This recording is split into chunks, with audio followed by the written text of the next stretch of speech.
আসসালামু আলাইকুম রহমতুল্লাহ। আমার একটা বিষয় নিয়ে হাসি পাচ্ছে সকল ফেসবুক বন্ধুদের ও ইউটিউব চ্যানেলের বন্ধুদের, যারা নাকি যার সাথে ফ্রেন্ডশিপ আসছো বা আমার সাথে আসো, সকলের দৃষ্টি আকর্ষণ করছি। সকল মুজিব সৈনিক যারা, তারা আসলে ভয় পায় না। তারা দলমত নির্বিশেষে নির্ভেজাল লোক, যেগুলা কোনো মামলা মোকদ্দমা নাই, তারা কিন্তু এই রাষ্ট্র নিয়ে ঠিকই কথা বলতেছে।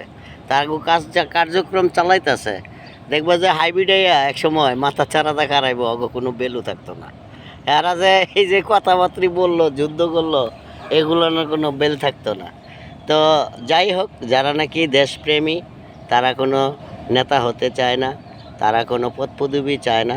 তারা চায় রাষ্ট্রটা সুন্দর মতো চললে, বউ বাচ্চা নিয়ে সুখে শান্তিতে চলতে পারলে আমি খুশি। এটাই মানে সবার কাম্য, বা এটাই। তো সকলকে ধন্যবাদ জানিয়ে বিদায় নিচ্ছি। আমি মকবুল হোসেন। আসসালামু আলাইকুম।